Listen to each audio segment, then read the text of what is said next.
بسم اللہ الرحمن الرحیم۔ السلام علیکم معزز سامعین۔ سلطان الہند حضرت خواجہ معین الدین چشتی اجمیری علیہ رحمہ کی ذات بابرکت کسی تعارف کے محتاج نہیں۔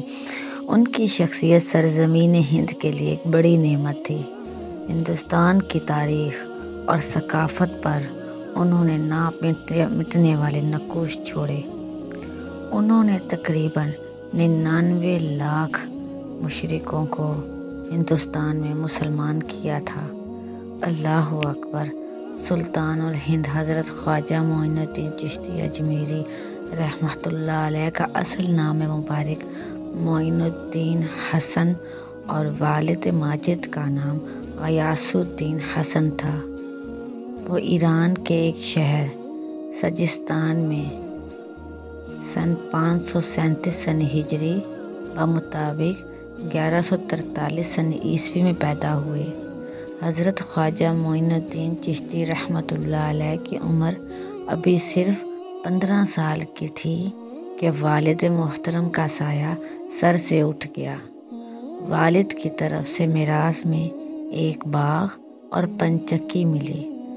حضرت اس باغ کی نگرانی کرتے اور پنچکی چلاتے، وہی ذریعہ معاش تھا۔ لیکن حضرت کو دست قدرت نے باغ کی باغبانی کے لیے نہیں بلکہ انسانوں کی گلبانی کے لیے بنایا تھا۔ اس لیے جلد ہی ایسے حالات پیدا ہو گئے کہ حضرت اپنا سارا مال و اسباب اور اثاثہ فروخت کر کے حصول علم کے لیے نکل کھڑے ہوئے۔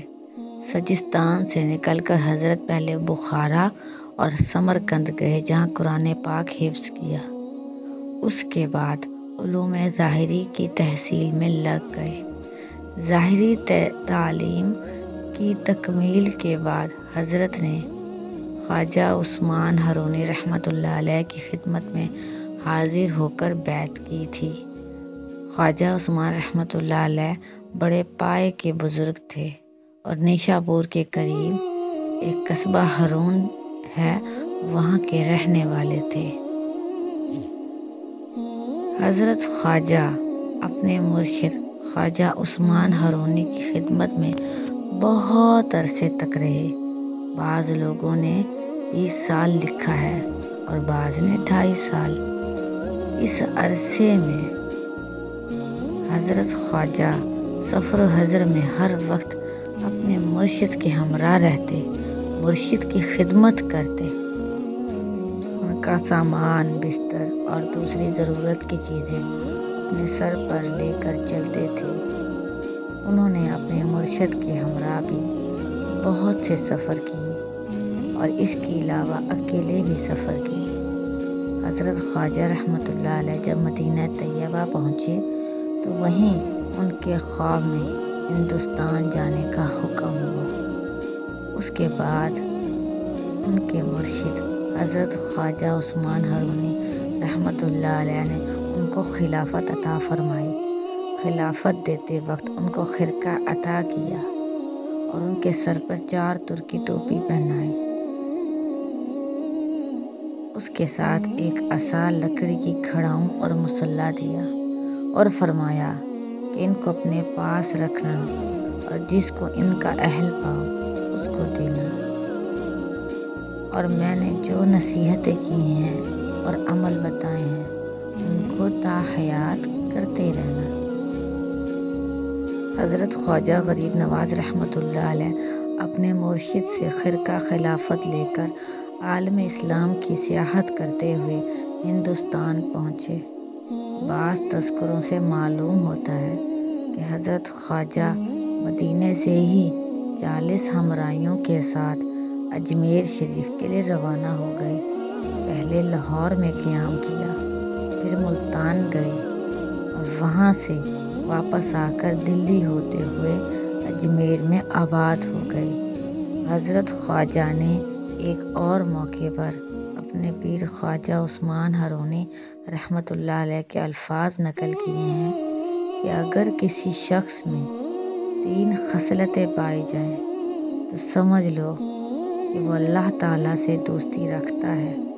سخاوت، شفقت اور تواضع، سخاوت دریا کی سی، شفقت سورج کی سی اور تواضع زمین کی سی۔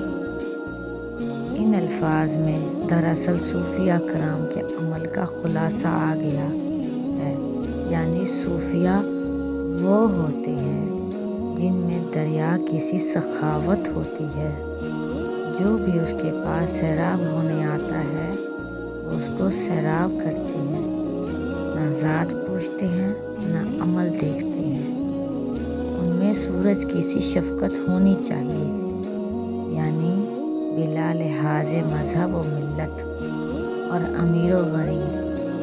سورج کی روشنی سب کے لیے اسی طرح صوفیہ کرام کی برکات سے بھی سب مستفید ہو سکتے ہیں۔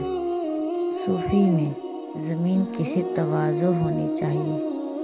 زمین پر اچھے اور برے سب طرح کے لوگ چلتے ہیں، لیکن وہ سب سے قدم برداشت کرتی ہے اور سب کا پیٹ پالتی ہے۔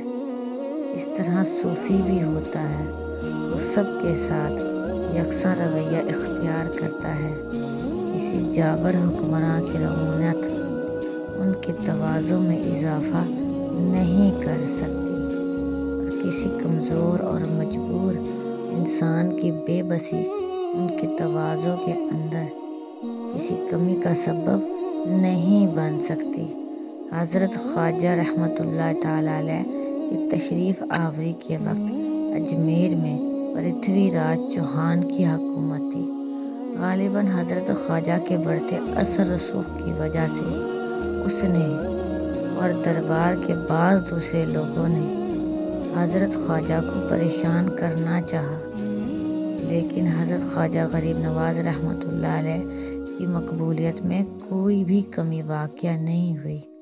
اجمیر میں بعض جوگیوں سے بھی حضرت خواجہ کا مقابلہ ہوا، لیکن فضل الہی سے آپ ان پر غالب رہے۔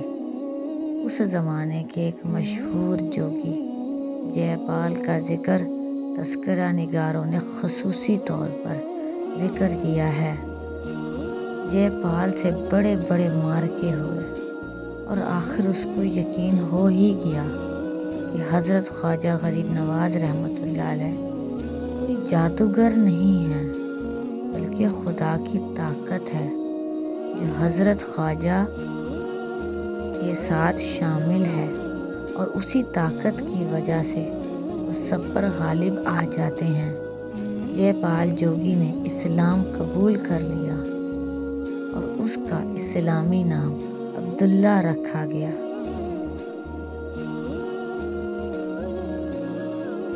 ان کے القابات و خطابات میں ایک مشہور خطاب خواجہ غریب نواز ہے۔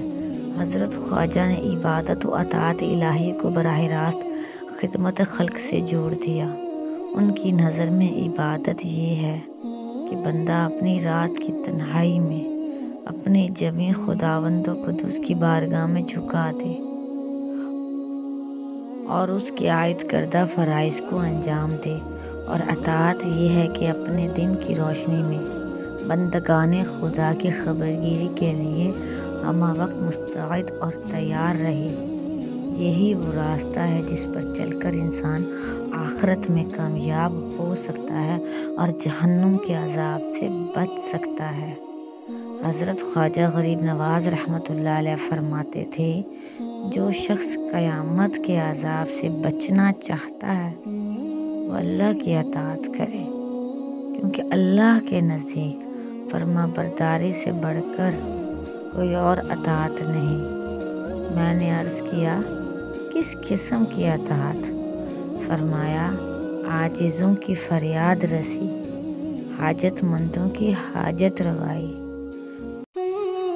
حاجت مندوں کی حاجت روائی، بھوکوں کو کھانا کھلانا، اور اس سے بڑھ کر کوئی نیک کام نہیں۔ اللہ تعالیٰ ان بزرگان دین کے درجات بلند فرمائے، آمین ثم آمین۔ معزز سامعین، اگر آپ کو ہماری ویڈیوز پسند آئیں تو چینل ضرور سبسکرائب کریں۔